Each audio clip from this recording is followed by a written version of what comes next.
Hi, my name is Heriberto and I'm going to talk about the book 201 A Space Odyssey. This book is a 1968 science fiction novel by British writer Arthur C. Clarke. This book has six parts. It's divided in 46 chapters. The book starts in a place that one day would be called Africa, where 3 million years ago, a stone monolith that is discovered by a monkey man named Monwatcher.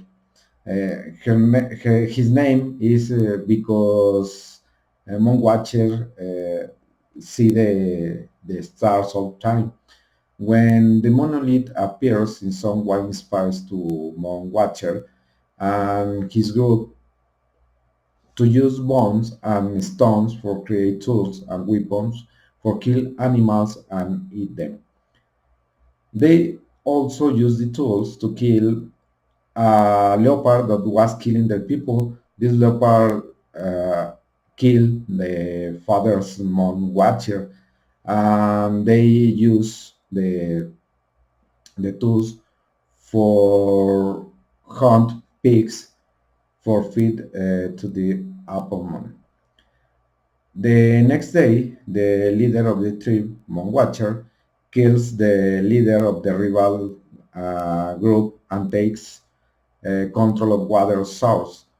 In the book, it is suggested that the monolith is some way induce intelligence in the app and in the monkey man, and thus induce in them the transition to a higher level where they will develop the ability to build simple tools so that hunting and gathering will be more efficient.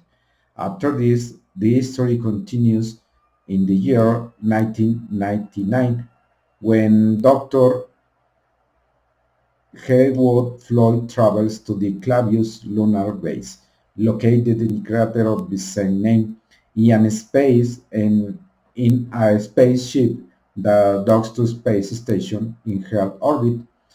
Upon arrival, Floyd attends a meeting where a scientist explains that they found a magnetic distortion in the lunar crater Tycho.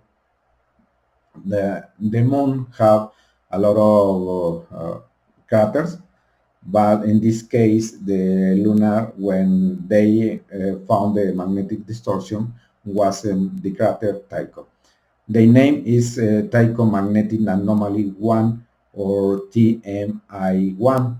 An excavation in the area reveals uh, a large black monolith that like the Apollo men found in this age that they consider as the first evidence of extraterrestrial intelligent life. Floyd and team of scientists decide to go to see TMI-1 in a lunar shuttle. They arrive using the nick of time as dawn breaks over Tycho crater. Sunlight illuminates the monolith for the first time in 3 million years, and TMI-1 emits a deafening radio signal to the far reaches of the solar system. The signal's trace indicates as its destination the Saturnian satellite Iapetus, where an expedition is sent to investigate. The book continued the story 18 months later in 1901. Aboard Discovery 1, the most modern ship built solely for the purpose to find some hidden of Saturn's satellite. Doctors David Bogwan and Frank Paul are the only conscious humans on the spacecraft. Traveling with them are three scientists in hibernation who will be awakened at the approach Saturn. The sixth member of the crew is HAL or HAL 9 an artificial intelligence computer. The brain of nervous system in the ship really is responsible for keeping the ship on course and other vital functions on board, as well as hibernating the ship crew members. While Paul receives a reiterated message for his family or her, Hal informs him that the ship's unit will fail. The unit is responsible for keeping the communication dispointed toward Earth. Paul takes a vehicle that they name Betty. Betty is one of three vehicles that they need for do reparation out of the ship. Um, when Paul takes the vehicle or Betty to leave Discovery One and replies the unit. Bowman, after testing the replies unit, determines that there is not malfunction. Plan Bowman suspects something is wrong with Hal. Hal announces that the replaces unit will fail as well. Paul and Woodman call here and are instructed to disconnect HAL because the incident with the unit definitely shows a computer malfunction with a conflict in its programming. This transmission is suddenly interrupted. HAL reports that the second unit has failed. There is a third spare unit. Paul takes a Betty vehicle to exit the ship and replace the unit once again. As he extracts the unit, the capsule which they had left near the ship's hull heads toward him. Paul is unable to dodge it and is killed when his spacesuit is torn, exposing him to the vacuum of space. Paul, Paul's death shows Bowman deeply. Bowman is not sure that Hal, a machine, was capable of killing Paul. He decides to wake up the rest of the crew. He argues with Hal, who refuses to put the control on the hibernation pods into manual. Bowman threatens to disconnect Hal if he doesn't do as he commands, and Hal relents.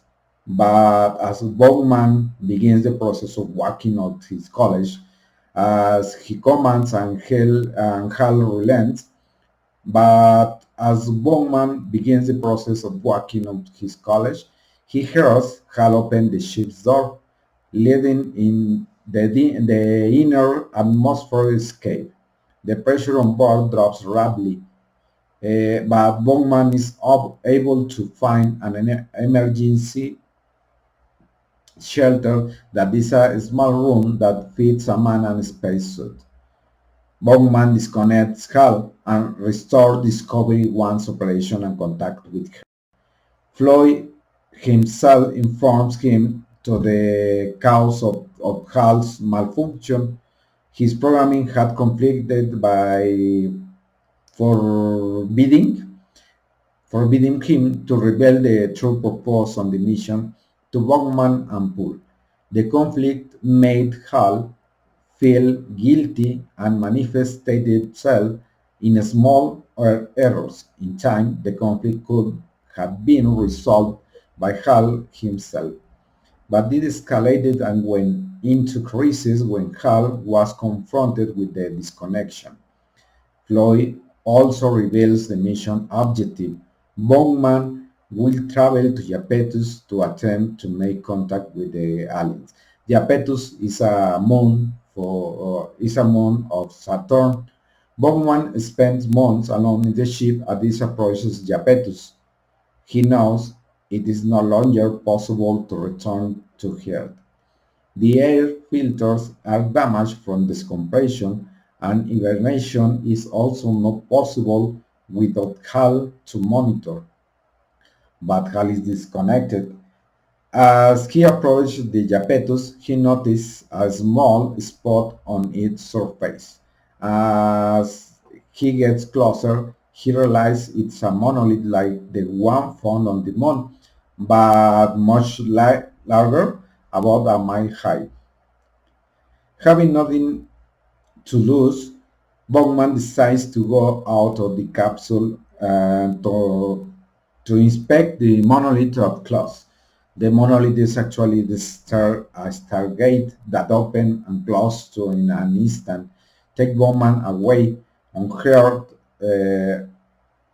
her, they hear his last word. This hole is endless and oh my god, it's full a star. Bowman travels through a king of tunnel. When he emerges, he encounters a large interstellar switch. I was passing through the great central station of the galaxy. He enters a second tunnel. As he exits, he heads toward a large red sun that is accompanied by a small white dwarf. As you approach, everything goes dark. When it is light again, he finds himself in what appears to be a hotel suite. The room is careful construction for TV transmission resided by the aliens. And its purpose is to make Bowman comfortable, who goes to sleep.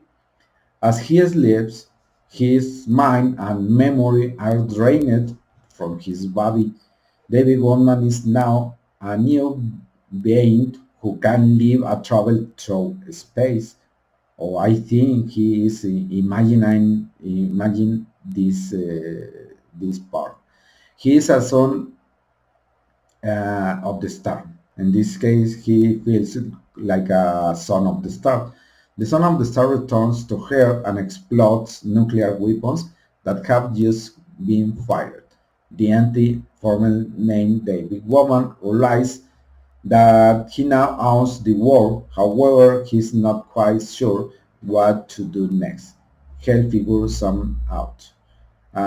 In my opinion, I found the book very interesting, especially because it makes your imagination fly, because it takes you from a primitive time when monkey lived to a modern time that talks about ships and travels through space.